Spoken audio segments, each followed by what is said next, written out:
So today we're going to start talking about MIDI, and what I'm going to do is I'm going to pull up the notes here. Let's see, I'm just going to pull up the notes out of my teaching files, daily notes, MIDI basics, there we are, cool.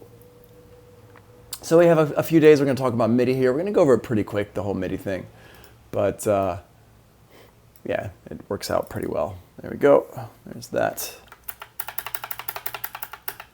And we're going to run through this MIDI basics really quick because I know you didn't really have much on MIDI basics in Mod 1. So we're going to go over this real quick.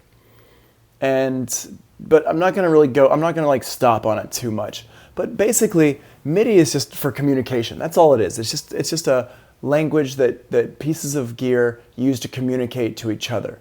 And you have, usually you have like a boss piece of gear, and then you have some worker pieces of gear. And the boss tells everybody what to do, and the other ones go and do it. But it's just communication. In the beginning, MIDI was really dumb. It only flowed one way, and things couldn't talk to each other. Nowadays, things can talk to each other a bit more, depending on how they set things up. But in the beginning, when MIDI was first created, which was in the early 80s, it was really dumb. And you had 3 ports, and you had a special MIDI cable that you had to use to connect all this stuff up. The MIDI cables are still on pieces of gear. It depends on what you have, but some pieces of gear have them, other ones don't. But basically, a MIDI cable, let's see, do I have a picture in here?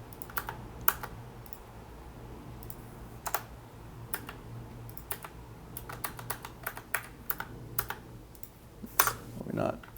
There we go. I don't have a picture in here, but if we look online, let's just show you real quick. MIDI cable looks like this. In the end here, this is a good picture here. This is what a MIDI cable looks like right here. And as you can see, it doesn't look like any kind of audio cable that's out there on the market. So you're never going to make a mistake about plugging in a MIDI cable into the wrong port if you have MIDI cables on the back of your keyboards. If you have a controller keyboard, like I have a controller keyboard, this is a controller keyboard. It doesn't actually have any sounds in it. You have to connect it up to something else. This one is literally just made for plugging into computers. So it doesn't have any MIDI ports. So this one doesn't have the capabilities. If we look on the back here, you can see it's just got that USB, and it's got a sustain pedal port right here. Right there's my sustain pedal port.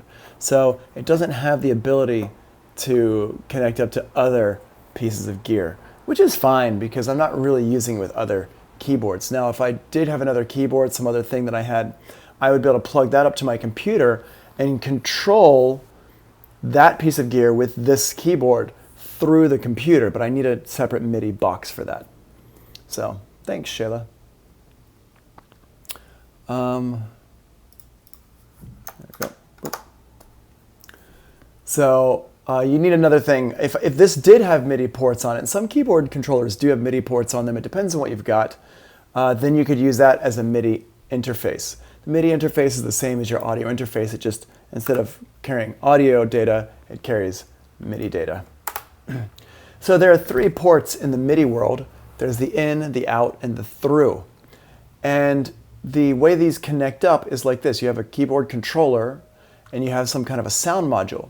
And this is more, like this is something that you still see in studios, but it's a little bit more old school. It's not something that's like common anymore. It used to be the only way we could do stuff was like this. Back in the 90s when I first started doing all this stuff, this is the way you did it with controllers and sound modules.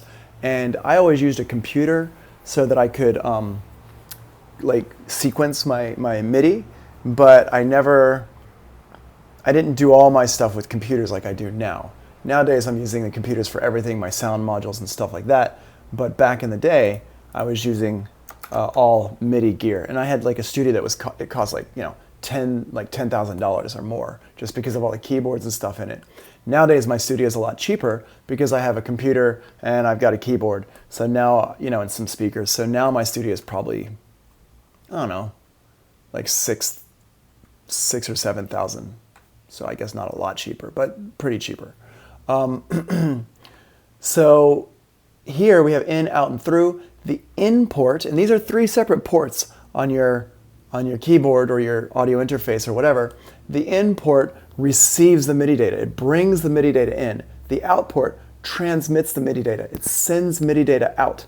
So in order for 2 keyboards or 2 machines to talk to each other, you have to have the in port and the out ports connected up. So you've got information going back and forth. In this picture here, I only have the out going to the in. So this is the boss controller and this is the worker controller. So this one's telling this one what to do, or sorry, worker sound module. So the out port connects to with a cable to the in port. And as you can see on these cables here, it's just the same on both sides. This is just one side, this is the other side. This is a new kind of cable where it's MIDI to TRS.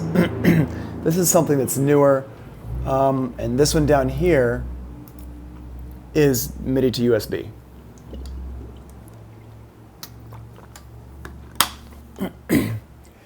So this is something you'll see a lot today if you have your computer and you wanted to get connected up to like MIDI keyboards that don't have any USB ports on them.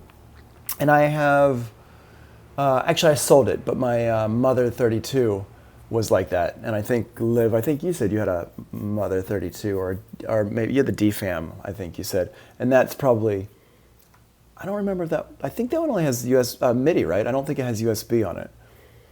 I forget. Because I also have had the Model D from Behringer. So anyway, you'll see different things, but basically MIDI cables just look the same on both sides, and you just have to plug it into the correct. Yeah, the Sub 37 has MIDI and USB. Oh, I thought you had the DFAM as well. Yeah, the Sub 37 has both, and I use it for both. I use it for like using it as a MIDI out for other stuff sometimes, but mostly I just plug it in USB. Also, I meant to ask you, and we're gonna, like, I guess hopefully you got your studio in a state where you want to show it off today, because I'd love to see it. But are you using the plug-in software for the Sub 37? I meant to ask you about that the other day, and we can come back to it. Yeah, the DFAM is dope. But you know, the Sub 37, Moog makes controller software for it that you can run as a plug-in, and you can save your presets and stuff. It's a librarian. Okay, cool. You've got that. Yeah, great. Yeah, I have it as well. I love that thing. All right, so you have in, out, and then you have through. So the in is pretty easy to understand. It's the one that receives it. The out transmits it. It sends it out. And the through copies the MIDI data from the in port and just passes it through. So here you can see you have an in, out, and a through. And this one here, the through, would be connected to another module, and it would be sending the data from here, the in port, over to here, the through port. Okay. You say, Liv says, I've used the Sub 37 and plug-in in software before. More so when I first got it. It's amazing, but I rarely use it now. Been using a lot of the oh yeah, I love Pigments. I am so in love with Pigments. One of my favorites. Cool, yeah, we'll get along. We'll definitely get along. I still use the Sub 37 software more as a librarian. Whenever I'm making sounds, I save them. I make sure I save them. I used to go and play a lot of live shows at clubs around New York City for my DJ sets. And I would take my laptop with the push and my machine hardware, and then my Sub 37, and then I would always save my presets into the Sub 37 so I could play them live, and I'd have the Sub 37 right there on the DJ booth next to me, and I'd play stuff live through the computer and run it through effects and stuff like that. It was pretty cool. All right, so, and I should start doing that again, actually. Anyway. So continue with this MIDI stuff here. Data that travels through MIDI cables. It's not all data, but there's a lot of data that does travel through MIDI cables. And remember, it's just data. It's just ones and zeros. So basically, they can make anything go through here. But MIDI is really slow. MIDI was made in 1983, 1984. And it was like when they first made it, remember the computers back then were super, super slow. So it's not designed for modern computers and modern things. It's still slow, but it does the job because MIDI data was designed for that, so it's very, very light data. And so the kind of data that's sent through MIDI cables is music data, which is notes, velocity, control change, knobs in your faders, buttons like these knobs here on my keyboard. Let me just show you. My knobs on my keyboard here, my knobs here. These things here are what we would call control change data. And then buttons, which would be these kind of, but these are more keys on the keyboard. But like other like these buttons here would be buttons, and they're sent through MIDI as well.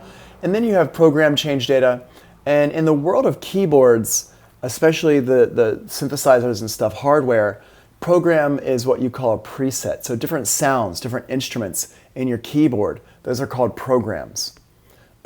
So program change data is data that sends it out so you can change the instrument that you're playing.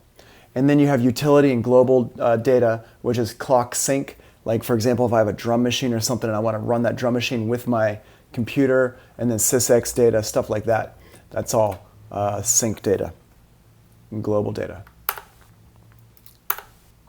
All right. So one of the things that you have to remember about keyboards is you've got MIDI channels. And MIDI channels are like highways. They're like the lanes that carry MIDI data. Think of it as a highway. On a highway, we have lanes in your lanes, and the cars stay in their lanes for the most part, unless you're trying to pass somebody. But the cars stay in their lanes. But those lanes can carry cars, trucks, motorcycles. They're all going to different places. And MIDI channels are exactly the same. It's people. It's not people. It's data that's all going to different places. So it's like you can have like channel 1 is going to channel 1, and it's carrying like, maybe I've got my bass sounds in channel 1, and channel 2 could be my drums, and channel 3 could be my pianos, and channel 4 could be my strings. And those are going to have different notes, but they're all playing at the same time. There are 16 different MIDI channels per port. So if I go back to this view here, this one, if I have this controller that's connected up to this sound module with one cable, that can carry 16 different channels. And there's one channel, one instrument per channel at a time. So 16 different channels means 16 different instruments playing simultaneously. And that's the maximum. You can go less than that. Some synthesizers and sound modules can only do one instrument at a time. Like Liv was talking about her Sub 37. And what I'm going to do is I'm going to pull up a picture of a Sub 37. Whoops, not there, right here.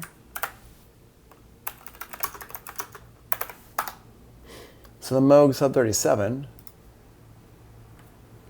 looks like this. Let's just go and see if we can find it. Yes, wow. So this is what it looks like. That's what it looks like. It's beautiful. It's got all the knobs. They're big, nice. It takes, they feel like, it feels real. It feels like these are giant knobs. It feels so good. And you can see the sides over here are wood. You can see that wood side there. It's got a beautiful shape. The keys feel amazing. This is one of my favorite synthesizers ever. If I had more space where I am right now, I would definitely have it here. But it would, if I brought my stuff over, I'd be taking over this whole area. But the Sub 37 is, it's monophonic. It's monophonic and it's non-multitimbral. I agree with you, Liv. The sexiest thing in the world. It's so beautiful. And it's two things. Well, it's actually paraphonic, which means you can play two notes at the same time, but it doesn't really play chords. It only plays two notes at the same time. And it can only play one instrument at a time. So if I'm playing like a lead sound, I cannot also play a bass with that. So I can play a bass, or I can play a lead, or I can play a sound effect. And what you do is you just record these sounds into your computer one at a time, and you set them up. I always set them up with MIDI stuff, and I just sit there and record it as I turn the knobs and make different sounds with it. And And if you've never looked into the pricing on these things, keyboards range from anywhere from $300, like with the Behringer stuff, up to $8,000. Moog makes some synthesizers that cost like $8,000. That keyboard is about $1,400, but you're not paying for, yeah, polyphonic, the chord prologue polyphonic, yep. But you're not paying for the amount of notes it has. You're not paying for all the different things it can do. You're paying for how it sounds. You're paying for the sound of it. And that sound is a very unique, special sound. So that's why people pay the money for it. Here we've got MIDI hardware here. And this is, you've got your MIDI hardware. We have two different types of things that we're talking about here. We've got devices and we've got instruments, the programs. The instruments are also in software, but the device is any one of these things here. We've got sound modules. These are things that make sound: synthesizers, sound modules, samplers, drum machines. And you've also got keyboards. And keyboards include a sound module with them. It's the keys, like, like this right here. This is a keyboard. And then it also has the sound module in it that makes the sounds. So that's what a device is. A device is a sound module, which can be a synth, a sound module, sampler, or a drum machine. And those can have a keyboard or not. They don't have to have keyboards. They can look like, here, it can look like this box right here. It's got some knobs on it. It's got like a little screen. Actually, let me just show you. Let's say Roland sound module.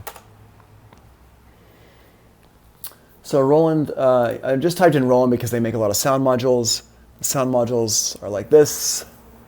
And you can see it has a screen on it, all that stuff, but it doesn't have any kind of keyboards. So in order to use this, you need to actually have a keyboard as well. You need to buy a keyboard or have some kind of a keyboard to use it effectively.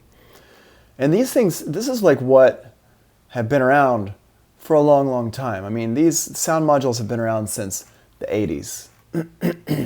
You don't find them so much in studios anymore because the sound module has really been replaced by software synthesizers. And then inside of sound modules, we have instruments, or like I said, programs. And these are the sounds in a device, like pianos, bass, drum kits, strings, sound effects, stuff like that. So just going over some more terminology here. A device, which is the sound module, synthesizer, sound module, sampler, drum machine, that stuff there. A device can be multi-timbral or it can be non-multi-timbral. A multi-timbral device is a device that can play multiple instruments simultaneously, and it can receive several MIDI channels at the same time. So if we go back over here to this one here, if this sound module here is multi-timbral, it would have multiple MIDI channels. If it's non-multi-timbral, it would only be able to receive one MIDI channel. Okay. So for example, the Sub 37, which we were just talking about, is non-multi-timbral. It can only receive one MIDI channel at a time, right? But other synthesizers could be multi-timbral. Other keyboards can be multi-timbral. So non-multi-timbral is a device that only receives one MIDI channel at a time, and it can only play one instrument at a time. All right, Stanley, where's your name on here?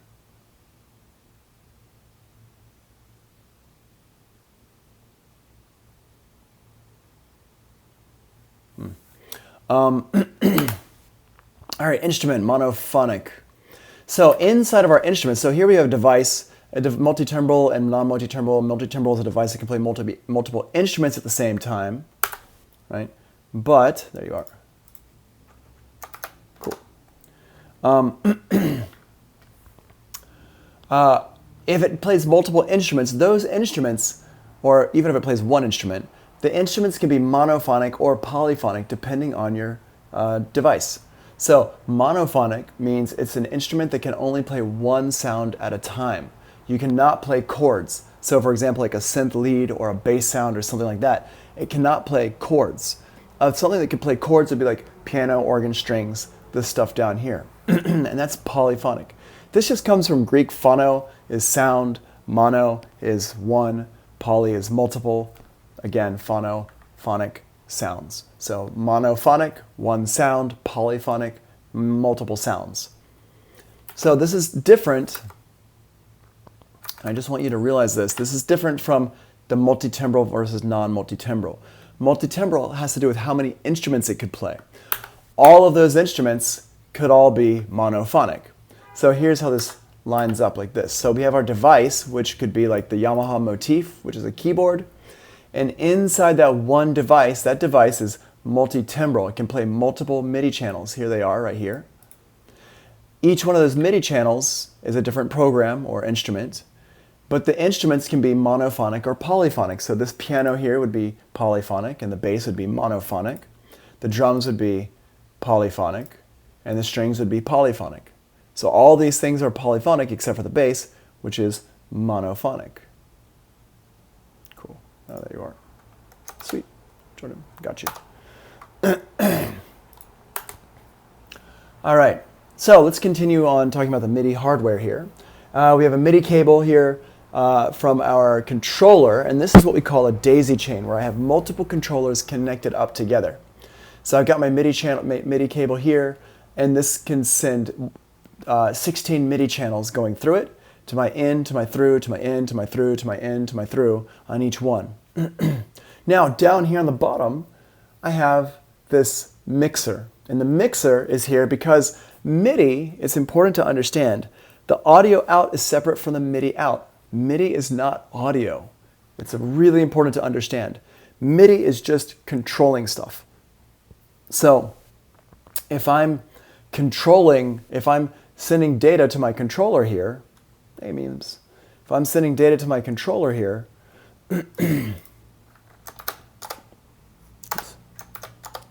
then sending data from my controller into here, this is just telling me stuff like what notes to play. So it's just sending out, like if I play different notes on my keyboard here, it's just sending out different notes. That's like, this is this note, and this is this note, and this is this note, and it's sending how hard I play the note. If I play it really hard, or I play it really soft. The sound module takes that note and turns it into actual sound. Sorry, well, let me.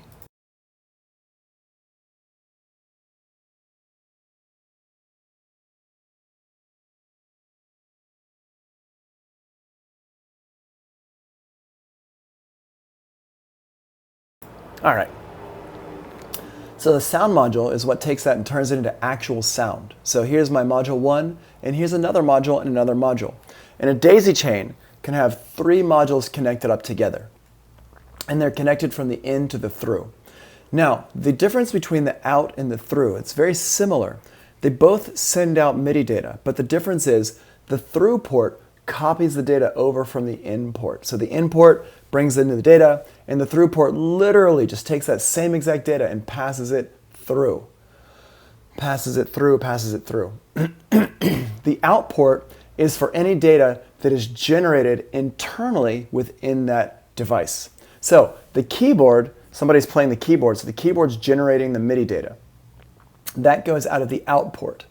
But the MIDI data is going into the in port, and it goes through here. It's not being generated inside the module. If I was turning these knobs, if I was turning the knobs on the module, these knobs right here, then that would be MIDI data that's generated inside the module, and that would come from the out port, not from the through port.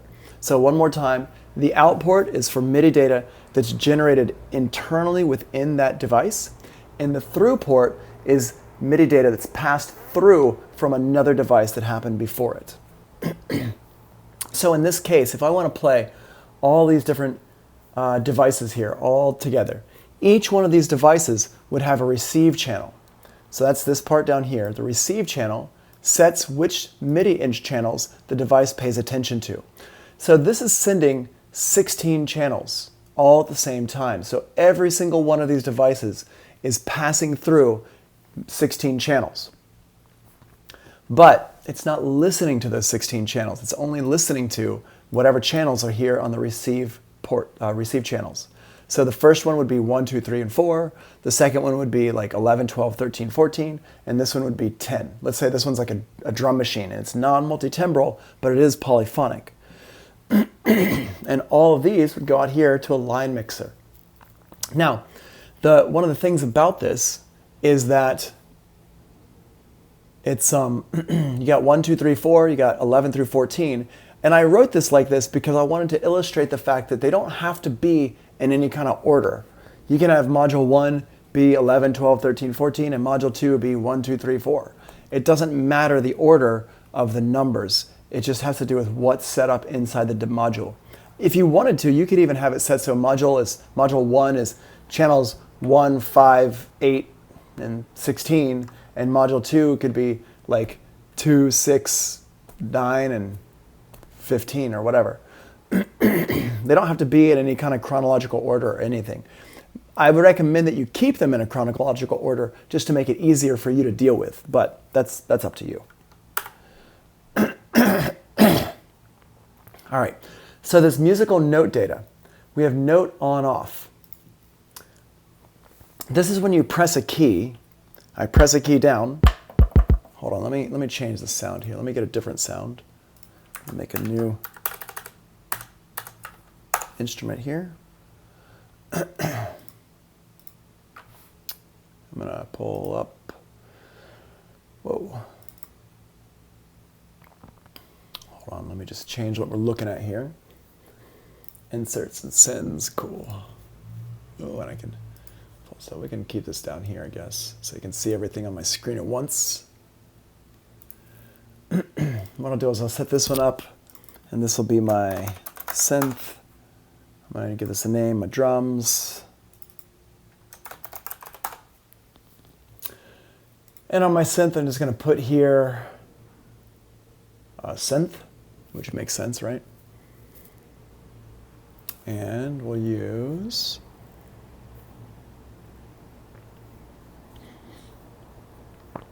MIDI Moog. This one does not come with Pro Tools. There you go. So I got awesome.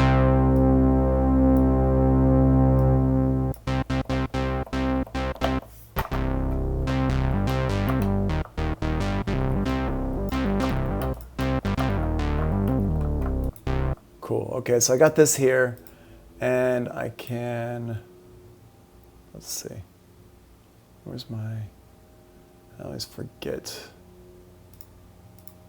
where's my play styles in this? Whatever, it doesn't matter. Okay, so I have my synth here, and you can see as I press my key, you can see my keyboard down here on the right, or over on the right-hand side of your screen. Press the key, and I let go. Press the key, and I let go. Okay, so what that's doing is that is this part down here. It's called note on off. And when you press a key on your keyboard, you have a couple things that are being sent. You have the note number and you have the velocity. So the note number is which note it's going to play here like this. This is their note number. So a lower note number is a lower key. Right? And when I play this, it's sending my note number over to it, and another thing it's sending is my velocity data. Now this synthesizer does not do velocity. I guess this one, the thing is synthesizers on a key computer can do velocity. I'm just not sure how they have this one programmed. Hold on, let's see if I can find it. Source, velocity. Can this be my note? Loudness envelope, something like that.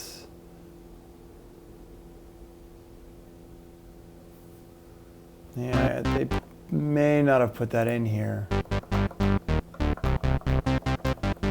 But I can make my velocity change other things like my cutoff. So where's my cutoff? There's my cutoff here. And the amount. And I can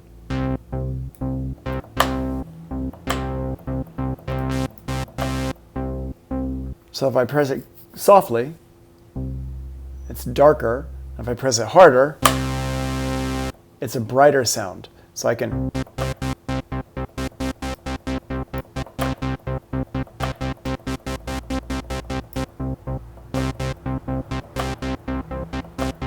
can see how I can change my sound. And if I crank up my filter here,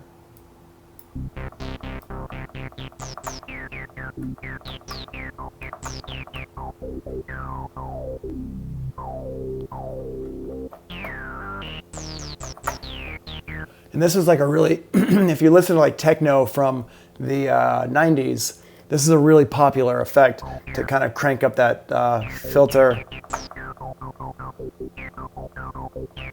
It was like something a lot of people were doing back in the 90s. It was like the cool thing to do back then.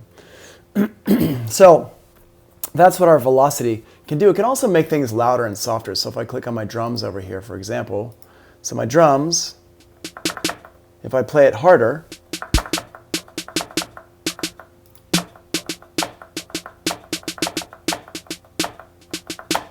see how that works?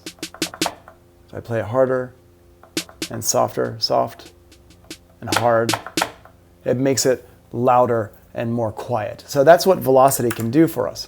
So when you have a note on message, it's sending two pieces of data. You've got the note number, which is the pitch, and you've got the velocity, which is how hard or soft you're playing the note. When you release a key, you get the same things as well, but it doesn't really, like the velocity doesn't really matter so much. What really matters is the note number. So as long as I play the note and release the same note, like that, it's sending a note on message and it's sending a note off message. And that's how the computer or the keyboard or whatever knows when to play a note and when not to play a note, and when to stop playing the note. Let me just turn this off here. So nothing, boop, there we go, cool.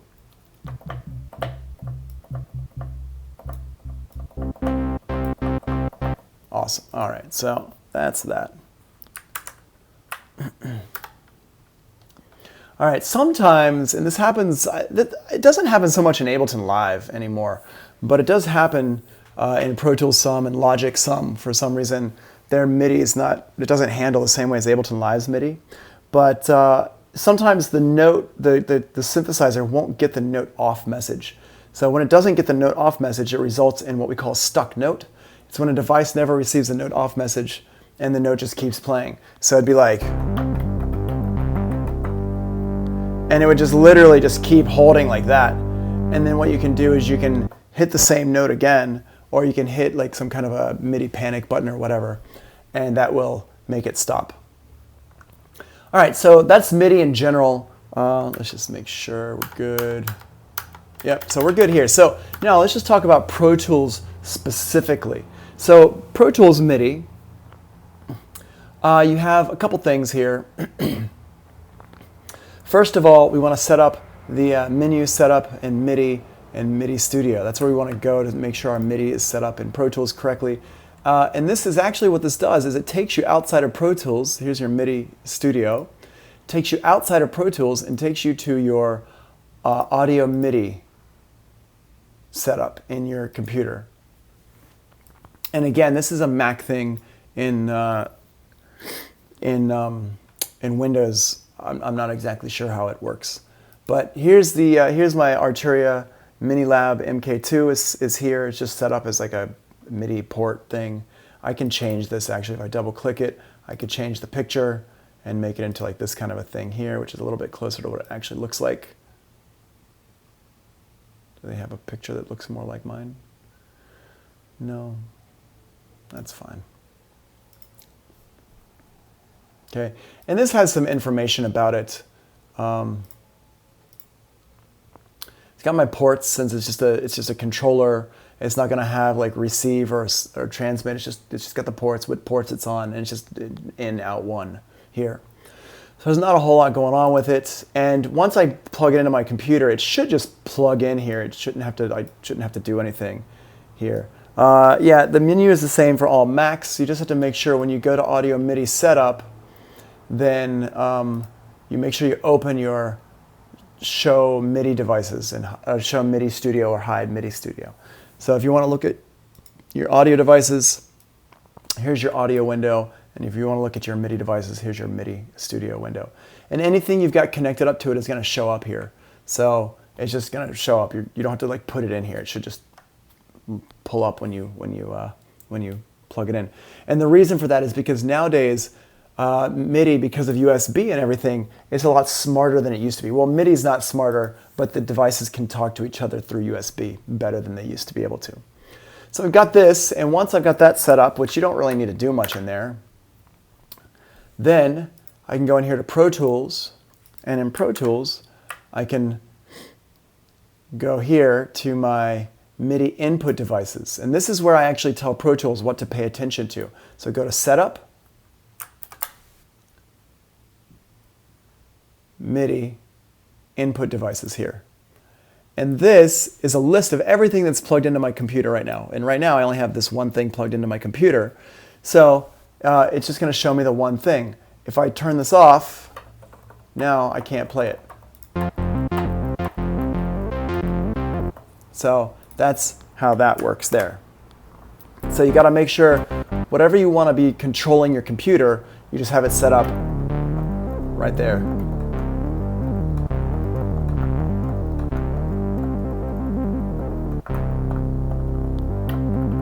Right, so you can play it. There you go. Okay, and then a couple things in your default. What I recommend, if you're going to be producing with Pro Tools, if you're going to be doing a lot of producing stuff with Pro Tools, I recommend that in your preferences you go set up a couple things. Go to your preferences and go to MIDI setup. Here's my preferences.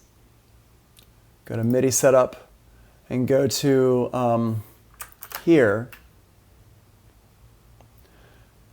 Automatically create click track and new sessions. Default through instrument is just set to follows first selected MIDI track. So whatever MIDI track you have selected, it's going to change it to that one. That's a good one. That means you don't have to keep hitting the red record enable button, or record arm. Display events as modified by real-time properties. I would turn that one on as well. That's a good one to have turned on. And then down here, double-clicking a MIDI clip opens the MIDI editor. Yes, that's a good one. MIDI merge release note mode is touch.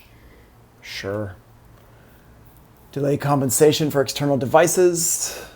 I wouldn't worry about this too much right now either.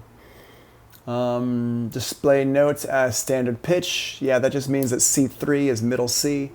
Or you could have it be MIDI note number, but you probably don't want that. So if we're producing with Pro Tools, we want to have that stuff set up like that. Hit OK. And that's stuff that's going to affect what we're doing a little bit later. But basically, if I don't have this turned on, see this like red flashing my my record arm button. If I don't have that turned on, now if I select my drums, it's my drums. If I select my synth, it's my synth. But in order to record, you have to have the record arm button turned on. This is just so you can play it without hitting that record arm button if you want to. All right, and then menu view, mix window views. You might want to turn on your instruments. It depends on if you've got a bigger monitor or not. If you have a big monitor, like I have a big monitor here, so I have lots of screen real estate, then I definitely want to turn on my MIDI instruments section over here in my mix window. Down here in the bottom, my view section, turn on my MIDI instruments right here. So that's how we can get stuff set up there. And that doesn't really affect how things sound, but it does affect what you can control inside of Pro Tools with your instruments and stuff. Okay, moving on to the next page. Now we can quantize stuff, set up our input quantize, so as we play, it's going to quantize for us as we play and record. Remember, when you quantize stuff, you want to go to the quantize grid and do 16th notes or 8th notes. Usually I recommend 16th notes for BPMs under 130, or if you're 8th notes, or if you're over 140 or something like that, you need to do 8th notes. Locosav. You're going to have to tell me your name. I forgot your name, dude. Sorry. Sorry, my memory is bad, so. Are you, and there's only like 2 people missing right now. Antonio? Is that you? Or you, I don't think you're Darius. Yeah, okay, cool. Awesome. All right. So, so what you're going to quantize, so what we're going to do here is we're going to set up our input quantize. And what that means is when I record my notes, it's going to automatically go ahead and quantize it for me. And quantize it means it's going to lock it into the grid.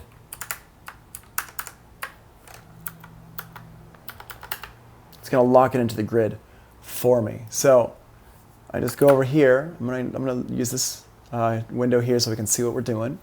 And I go into my event operations here and quantize. And you want to go to input quantize down here.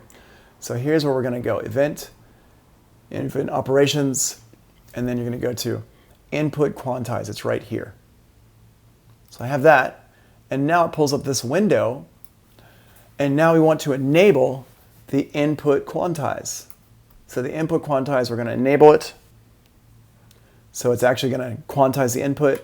And you can set the strength to not 100% if you want. I'm going to set mine to 100% because I've got a lot of lag happening right now because I'm running through OBS and everything. So because I'm broadcasting out and I'm recording and everything like that, I've got a bit of lag happening with my computer. So I'm going to go ahead and do this. Get this. This. Let's go ahead and get our drums. So my timing is going to be a bit off. Also, I want to go ahead and make sure I've got a click track. Here's my click track. Pull up my Tony default. For some reason, it just lists my user default and doesn't actually pull it up anymore. It's weird. And I'm going to go ahead and let's slow the tempo down a little bit here.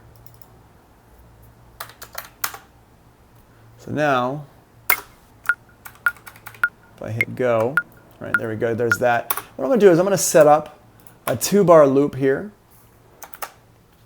And I'm just going to let it go ahead and record in this 2-bar loop. So I had this set up. If I pull up my transport, here's my transport. And I'm going to make it so I've got MIDI merge turned on. So what this is going to do is it's going to let me record over it. Let me just show you real quick how this works. So I have this recording here. I can just go.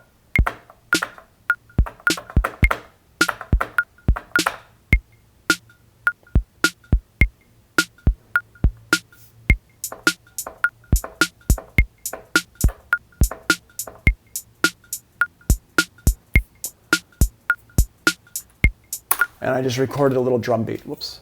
Whoa, whoa, whoa. And I just kicked my, sorry. There we go, put that back. So there's a simple recording. Let me just do that one more time. I'm going to turn off the MIDI merge here. I'm going to show you what this does. If you turn off MIDI merge, this is your MIDI merge button right here. Right here, this one here. That one, what it does is it means that I'm going to record over it with a new MIDI line. And that's in your notes right here. MIDI merge on is new notes will be added to the MIDI clip. Off, new notes will be recorded over the MIDI clip. And that's in your transport window, menu, window, transport, under MIDI merge. A couple things from MIDI merge and when you're doing MIDI stuff is that your loop record must be off and your loop play must be on. And then MIDI merge is usually used for drum recording, although you can use it for whatever. So if I have MIDI merge off and I hit go,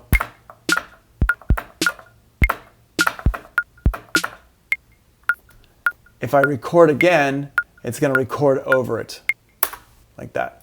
So that just recorded over my MIDI stuff. I can get my clips though, and I can pull it over here, and it will be in there, the one I recorded. Well, that's actually the one I recorded before. I think this one, can you drag it back? No, you can't drag it back. Okay, so we got that there.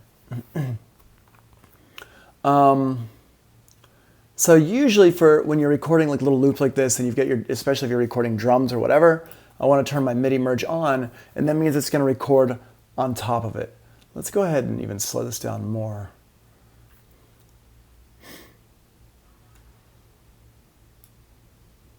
And we'll do this.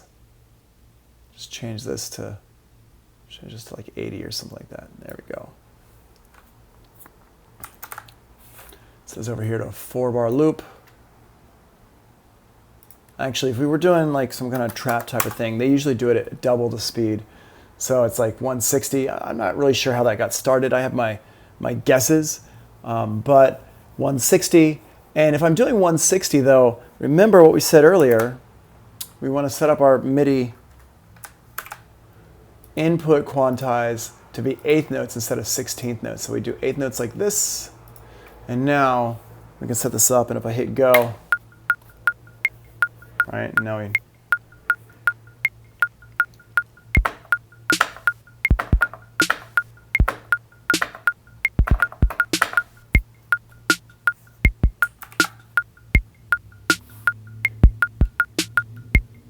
right, and now what I can do, you can see here, I made a little bit of a mistake over here. It got off here, so what I can do is I'm going to go down here and I can edit my MIDI notes down here in the bottom.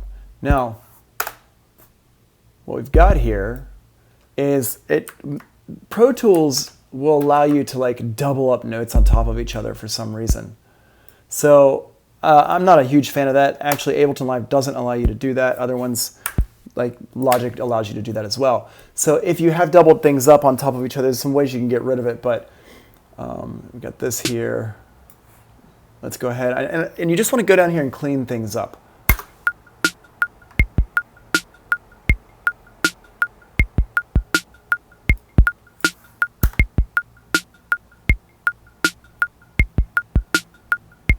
And what I can do is I can make this change here. Where's my note on and off? Oh, it must be up here. Okay, whatever. Oh, I see why. Okay.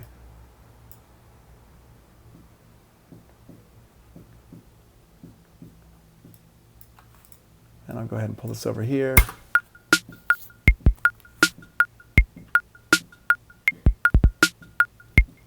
And I can go over here like this. I'm going to turn this down. Let's move that over.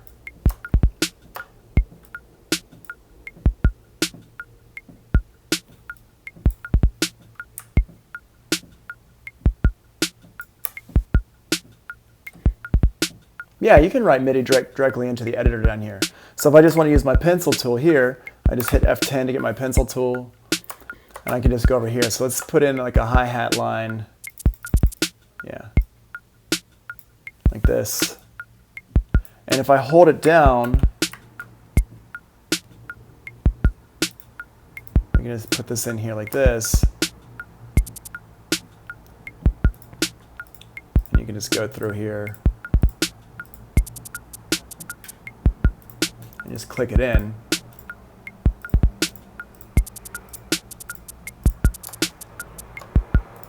Just put this in here.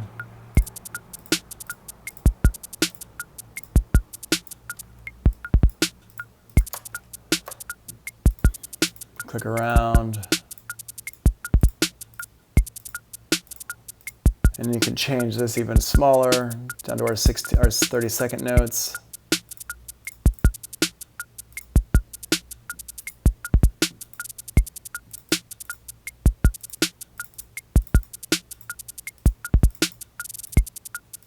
Like that. Yeah, I know. People talk about Free FL Studio all the time. Like it does all this amazing stuff, but it's basically the same stuff as this. They're all basically the same once you learn how to use them. Right? And you just program it in.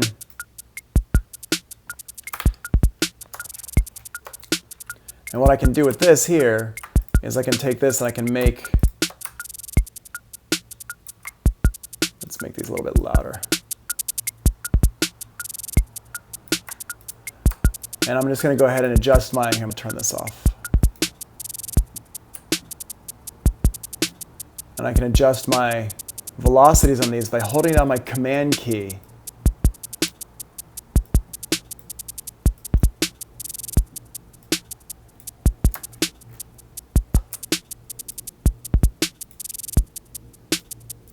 Whoops.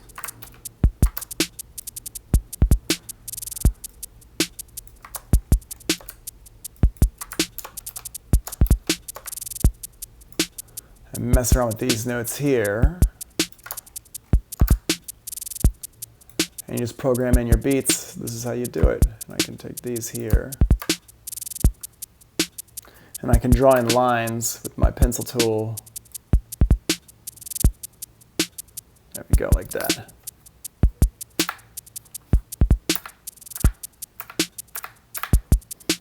Cool. So I got that there. Nice. And while that's playing, I can go ahead and make a new track, new instrument track. And I just got these sounds from Pigment because they were running a sale. And I don't know if the sale's still on.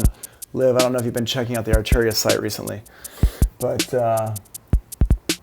they just had all these like things for all these like sound packs that were like half price. So I got a bunch of things for like $7 and $5 and whatnot. Sorry, just mess with my. So down here, sub fleet. Let's get some sub sounds going on, shall we? Turn that down.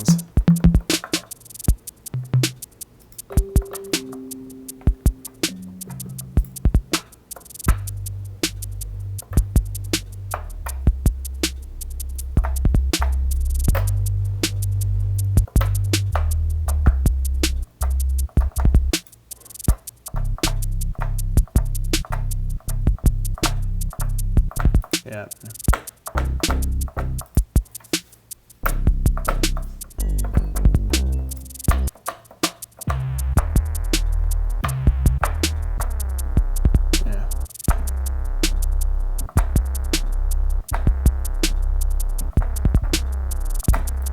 And then you just go through and you just find. Yeah.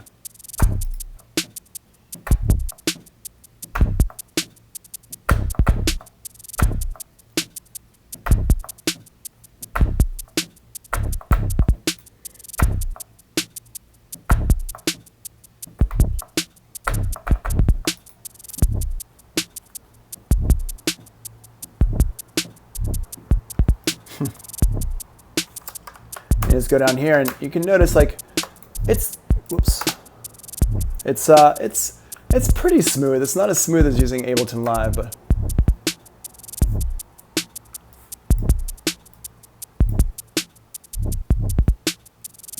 but it works pretty well. And if you wanted to work on multiple tracks at the same time, you can just over here on the left-hand side of your MIDI window here, I can just turn them both on so I can see these two at the same time. And I can see actually what I'm working on here. So if I wanted to line this stuff up, whoops, stop it. Stop it, I said. If I want to line this stuff up, I can do that by just looking at where things are on here. I can drag them around and look and see where things are in here. So there we go. So we got that there.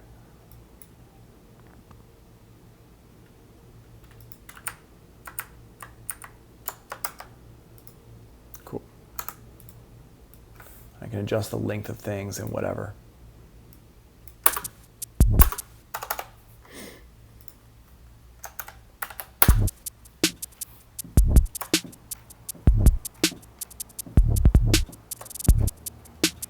Yeah, cool. Now, in here, in this view down here, you got all sorts of different things here where you can go and so like a couple of notes and stuff like here, and we can talk about these here in just a second, but I just want to stop here. So you don't need a MIDI type track to record MIDI data or all those notes on the audio tracks. No, none of these notes are on the audio track. These are all notes on the instrument tracks. So let's just talk about that here for a second. Let's go ahead and take a break here, because what I want to do is I want to come back and talk about these tracks here in detail here for a minute. So this is a good place to take a break, as I just kind of gone to the point where I show you some stuff.